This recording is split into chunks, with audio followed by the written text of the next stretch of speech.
Y'all, we are in the middle of holiday season. It's also performance review time, setting 2024 goals and figuring out those budgets. Every single one of those places has challenging conversations that can get derailed really quickly. Today, we have a special guest with us, Ryan Franklin, who is going to help us walk through how we can do this intelligently and have better relationships on the other side. Stay tuned and see what we have for you today.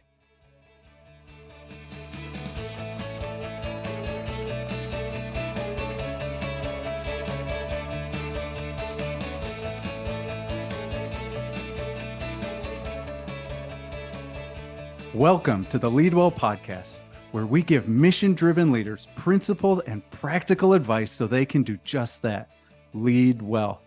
I'm your host, John Kidwell, and I am so thrilled you are back with us this Tuesday. We have a very special episode with a very special guest, and I do not want to delay. He is a fast friend and somebody who I am getting to know and enjoy and being able to work together with and do podcasts with and also just talk shop with. As you know, as a leader, we need that. So do those of us that help leaders. So let me tell you a little bit about Ryan Franklin. Ryan Franklin is our guest today, and he is an assistant pastor at the Pentecostals of Alexandria. He is an executive coach to pastors and Christian leaders. And Ryan, with more than 25 years of personal development and leadership experience in business and churches, he is dedicating to helping others achieve greatness as a leader while they expand their influence and they change lives. Ryan has recently authored this book, The Christian Leader Blueprint. And I am about 90% of the way done, and it is absolutely remarkable. And Ryan doesn't know that I was going to say this, but here's the thing. When I was in the middle of writing my book, I bought this book, and I ended up connecting with Ryan. His assessment in this book regrounded me in the rhythm that I needed to be able to continue to go and to succeed and to deliver this book. So that's why I'm so thrilled to have Ryan here with us. Ryan, welcome to the podcast. Hey, John, thank you so much for allowing me to be here with you today. It's an honor to be with you. And you know what? That just makes my day to hear you actually say that book helped you in the middle of a maybe a little bit stressful time. I know what writing a book feels like. It's a Yes, you very do. stressful time. And to say that helped reground you is pretty encouraging to me. So thank you for telling me that. Well, thank you, friend. And as I teed up for everyone, that's really where you and I got to know everybody, each other. We had engaged a Yeah. little bit on social. We have connection through Concordia and through some mutual friends. But Hmm. when I reached out and you reciprocated, and we were talking about the book and the assessment, is where I finally got to talk with you and you with me. And it has been a wonderful, fast, and growing friendship. And here's the thing: I don't actually know your story, kind of your story of origin and transformation and what led to this book, and neither do the people listening to this. So would love to hear that, Ryan, if you're willing to share. Absolutely. Be glad to. Um, I would say it'd be good for me to start here. For most of my life, there was a scripture that sort of plagued my conscience. John 10:10.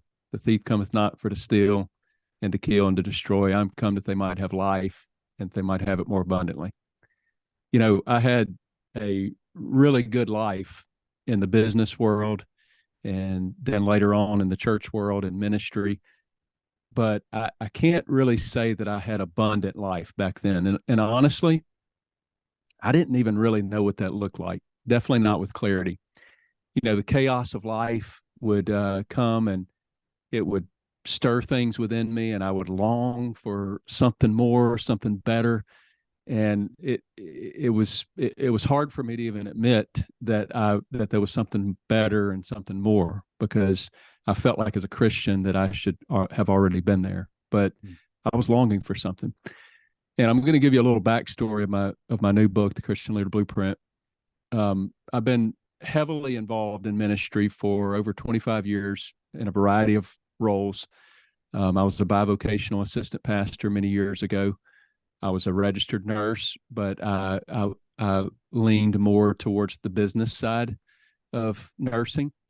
I was a center director of dialysis at GW Hospital in Washington, D.C., and I was an assistant pastor bivocationally in a 5-year new church in Northern Virginia. And so I moved home to my current church in 2005, and I've been in full-time pastoral ministry here for the last almost 19 years. And I've had a ton of ministry and business experiences in a large variety of environments. And so I tell you all that to just say that I know what hard work feels like. Mm. And I know how hard that ministry and business leadership is. And there's been a lot of good things, a lot of good fruit that has been produced over the years in my life. But I also know what seasons of not producing good fruit looks like. And it's during those times that just little things in life would sort of get in the way. And they weren't always major things. Many times it was very small, subtle things. Yet it got in the way of me feeling what I kept reading in scripture about abundant life. And it got in the way of people around me even feeling abundant life at times as they interacted with my moodiness or my detachment or other negative aspects of my personality. And I felt deeply insecure at times. I felt that dreaded imposter syndrome at times. I felt like I wasn't good enough. And so guess what I would do? I would try to prove myself in unhealthy ways. I would do it with a crazy work-life balance. I would pursue positions and titles that didn't even line up with who I really was, my true calling in life. It didn't, and a lot of that was because I didn't know my strengths and weaknesses even. And I've allowed my emotions at times to sort of get out of whack. And there was times where I even severely damaged relationships along the way, along the journey, because of these things, all of these things that I'm talking about in my life. And there's no doubt in my mind that it has drastically decreased my effectiveness in ministry and in business and in life at various times in my life. It's lessened my influence with people along the journey. And in my earlier years, it frequently just drained my enjoyment of leadership and just doing life in general, to the point of wondering if, was abundant life even possible? Hmm. So, John, in 2016, I took on a new job, and it was an overwhelming assistant pastor position at my church at POA. I got promoted to the assistant pastor role. It's a large church. It's got a ton of moving parts in it. And I was just handed this massive amount of responsibility. And with the enormous load and all of the dynamics that surrounded it, it was like no other challenge that I had ever faced before. It was way beyond even, being a center director at GW Hospital or being an assistant pastor at that church plant. It was just a massive amount of things. And it wasn't long in all of those weak and those negative areas of my life that I talked about, they started oozing to the surface in ways that I had never expected. And John, I didn't know what to do with them. And it wasn't long, and I just started feeling those dreaded feelings of burnout. And I imagine your listeners probably have never experienced burnout. No, nobody feels that at all these days, especially those in serving professions, right? It's education, exactly, not-for-profits, ministries. Yeah, exactly. And John, you've never felt those either, have you? Those not feelings this of burnout. week. No, Ryan, not this week. So I had felt these emotions years before when I was working in the business world, and I had felt it many times along the journey of my tenure at the church. But this time is a little bit different. It was like intensity times 10. Hmm.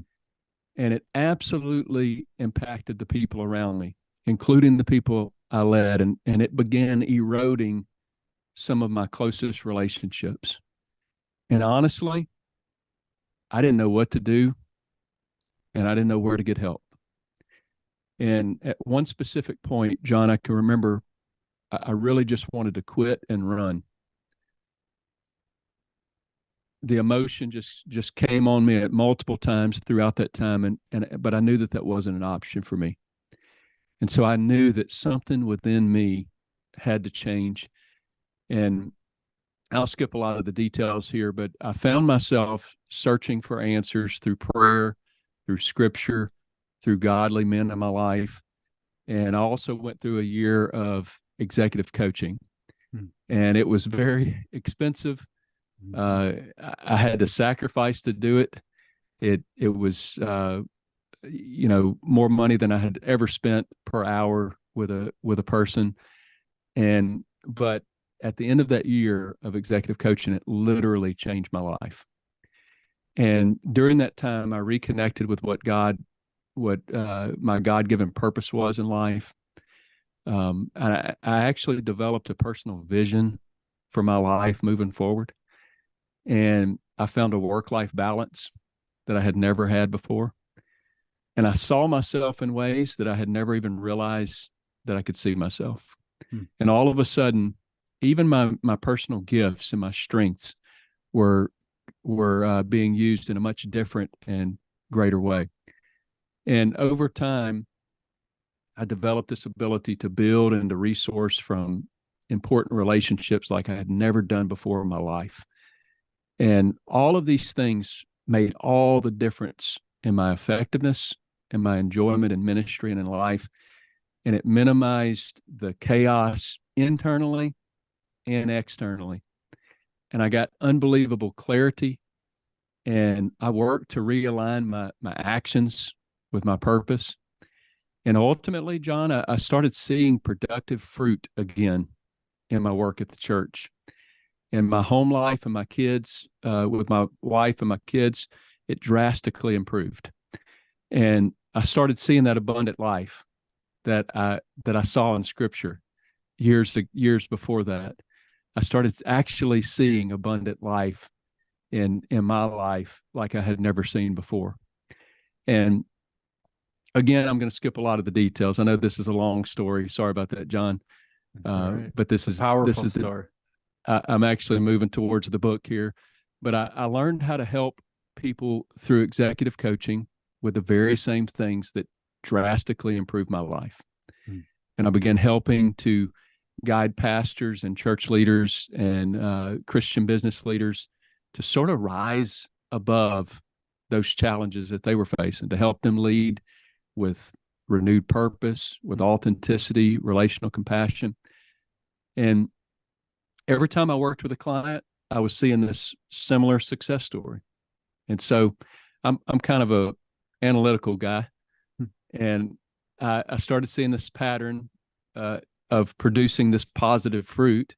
And so I dug deeper into studying the pattern, and I literally graphed the characteristics and the data that I was seeing, and I was like wrestling with it for days and weeks at one period of time.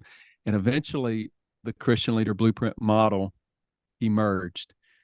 And in the world today, we're so fast paced. Everything is changing so much every day.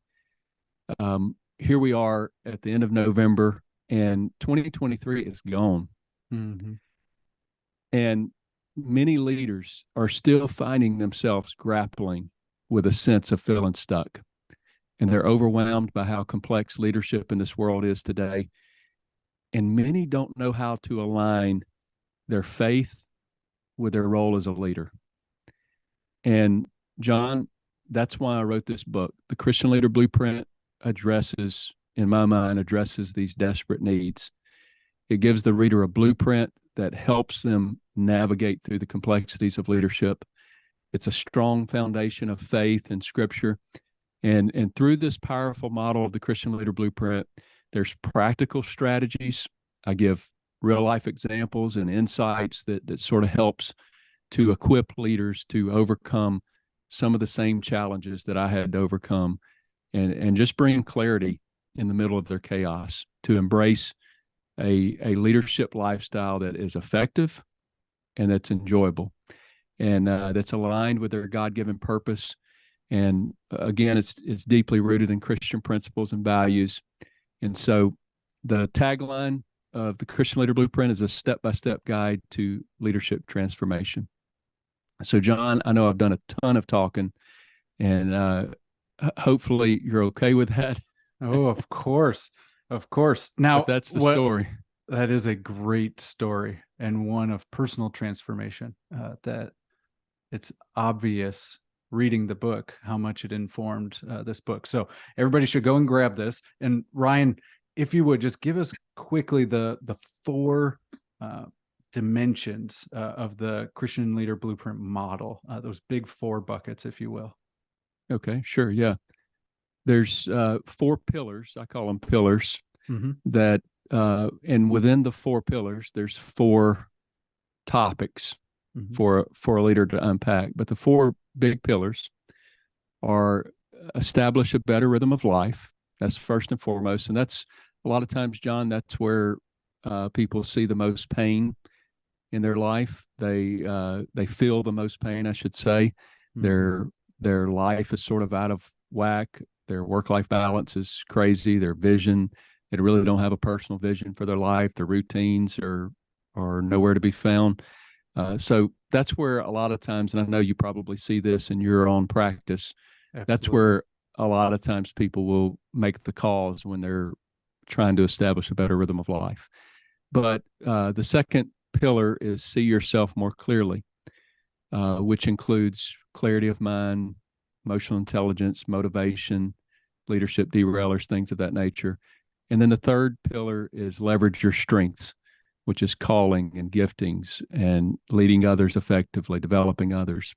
And then the fourth and final pillar is build more productive relationships. And this is where everything sort of comes to a head. This is when we establish a better rhythm of life, we can build more productive relationships. When we see ourselves more clearly and we've got clarity of mind and emotional intelligence and motivation, then we can build more productive relationships.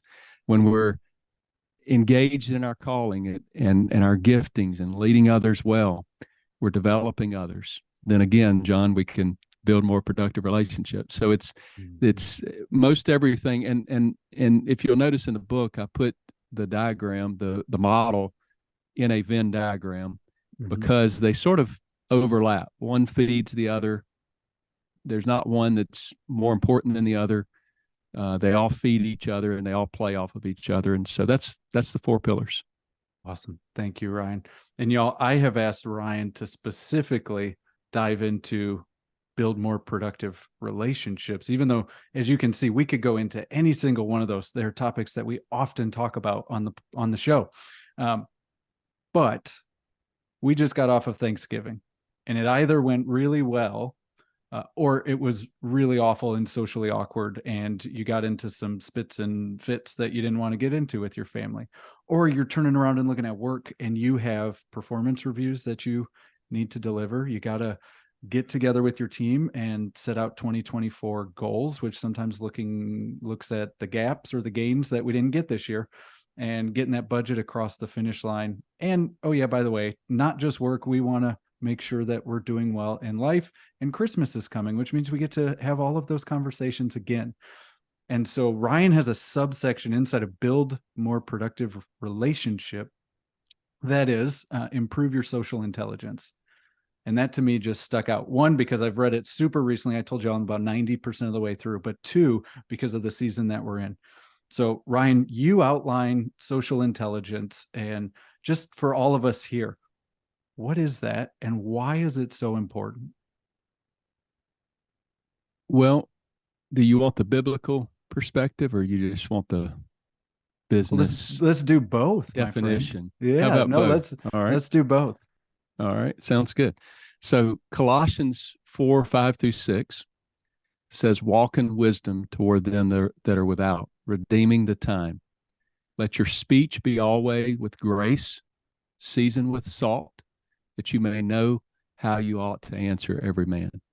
So, there's a lot of scripture on social intelligence. Actually, Jesus with the woman at the well, which we could talk about Mhm. at some point if we wanted to.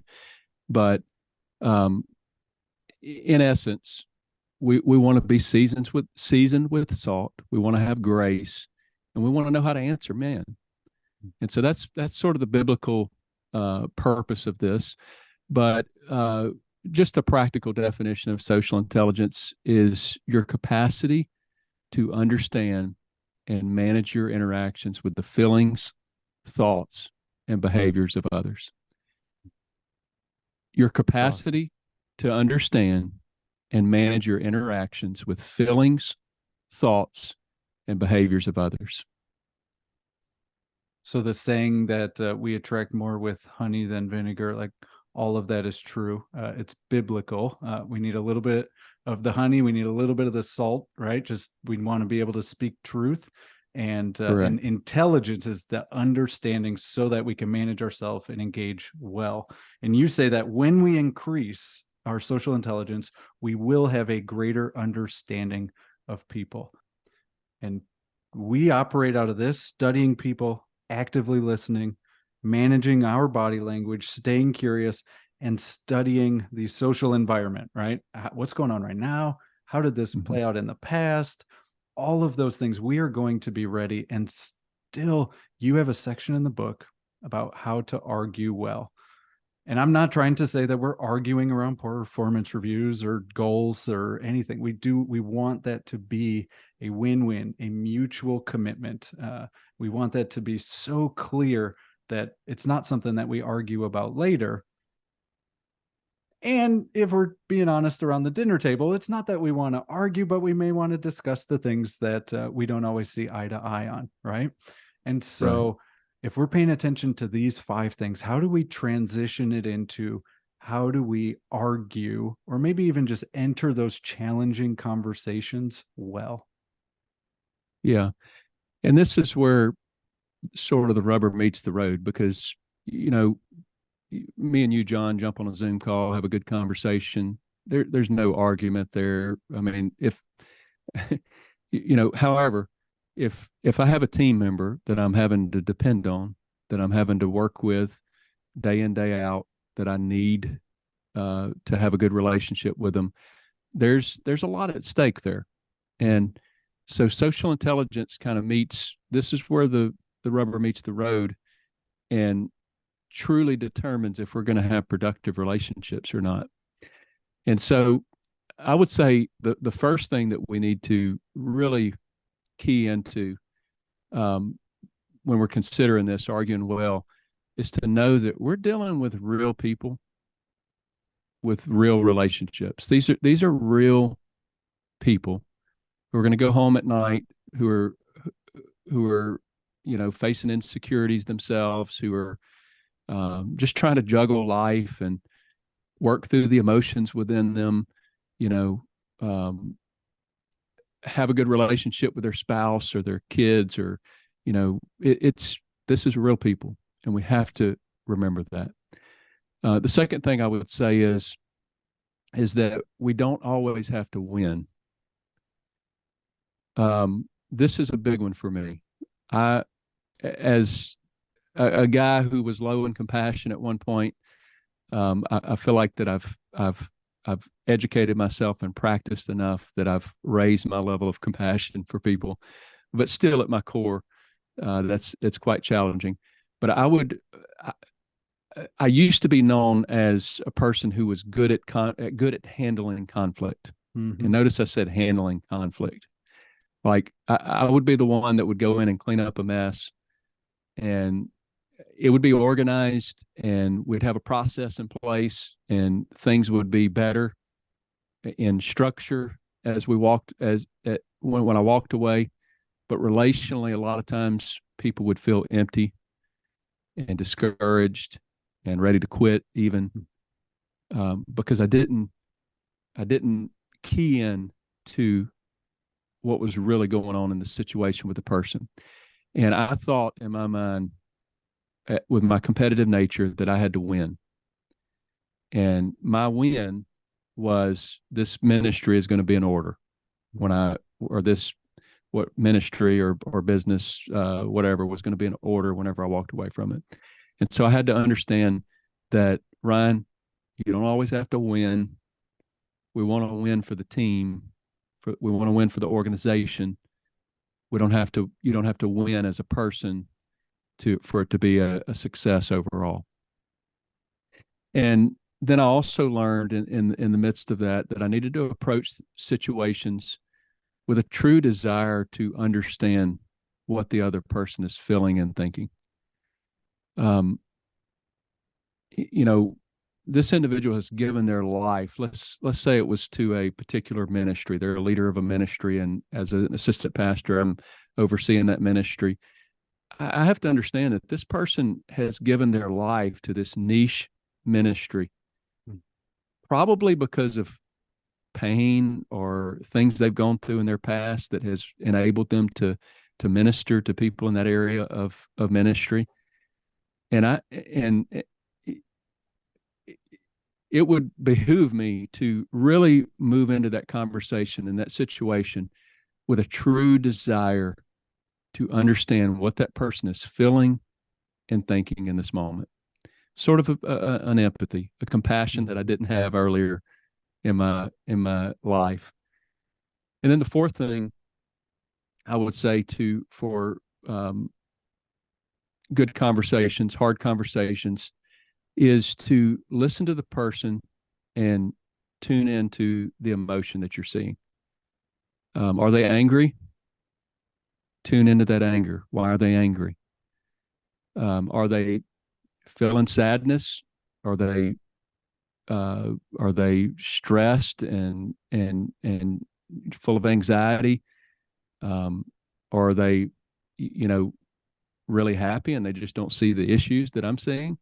What emotion are they seeing? So I want to tune into that, and then, especially if it's a negative emotion, I want to label the emotion that I'm seeing. That's number 5. I want to label the emotion that I'm seeing and restate what I'm hearing to the person. So, John, it seems like you're really challenged in this area. I'm hearing some, deep frustration about how this is being handled. Tell me more about that. Yeah. And let them talk a little bit. And then immediately my shoulders started to go down and I was ready to share. And I was like, I don't know what I'm challenged about, but I'm going to answer you. And that's exactly how it started to go. Right. But because of all of the building blocks that you just walked us through, and being able to summarize and reframe it back to me, my shoulders went down and I was ready to engage. I was even, like I said, I was going to make up a challenge just so that you had something to go off of because I felt so engaged with it. Definitely. And then the last part of that is, don't push your own agenda. We're so as leaders in authority, a lot of times we want to push our own agenda, and I do my best to push against my own desire to push my agenda, because I truly want to know why this individual is challenged with me. Why are they struggling? Why is this a hard conversation? Why are they struggling here? And I'm open. I want to stay open to possibly even changing my mind. Now, here's the deal. Even if I do move forward with my agenda, because I'm the leader in authority, and sometimes that has to happen. And even if I do move forward with my agenda, because I've slowed the conversation down and I've tuned into what that individual is feeling, they're going to be a lot more likely to move forward and be okay with the decision that I made. Now, there's times where they're not, and we have to move forward with the agenda, and they're not. And, of course, we want to continue to try to work through that. But most of the time, 95% of the time, when you slow down, you listen to the person, listen to their concern, even if you don't follow what they really want, they're going to feel heard, connected with, in a way that can resolve the conflict in an easy and positive way. It's such a good word, Ryan. And so often, especially this time of the year, we get even busier. But y'all, if you want to improve your social intelligence, Ryan just gave you a framework and a guide to be able to do that, starting with what to pay attention as you are engaging with people, all the way through uh, going into challenging circumstances in a way where you can connect even deeper with people and give them what they need to be able to feel heard and valued, and where together you all are going to come to the best resolution possible. And I'm telling you, if you want to learn more, you need to get Ryan's book. It is out and available. Ryan, can you tell us where we can get your book and learn more about you? Well, the book is available at any major place, Amazon, Barnes and Noble, anywhere you buy books. It's available. It's available on paperback, hardback, Kindle, and also audiobook. It is available in any form that you would like it. Purposely did that because I wanted people to be able to engage in it in any way that they would like. But if you just want to go check it out and see the premise of it, I've got a page on my website, ryanfranklin.org. I've also got some free things there. I've got a free short guide of the Christian Leader Blueprint that an individual can download and sort of see the model for themselves and get a brief explanation of the model before they purchase the book. And I've also got a free self-assessment that is a pretty robust self-assessment that will rate an individual on the Christian Leader Blueprint model. And I would encourage anybody to go and take advantage of that. As would I. That assessment is the thing that drew Ryan and I initially together and helped me reground my own rhythm as I was going through some book transition, being up in Michigan, and continuously working on the business. So make sure you check out that assessment and get Ryan's book. Ryan, thank you so much for being here today. Thank you for walking us through your model, for sharing your story, and for guiding us how we can have better, healthier, more productive relationships. Thank you, John. Thank you so much for having me. All right, y'all. Until next week, be well, lead on, and God bless.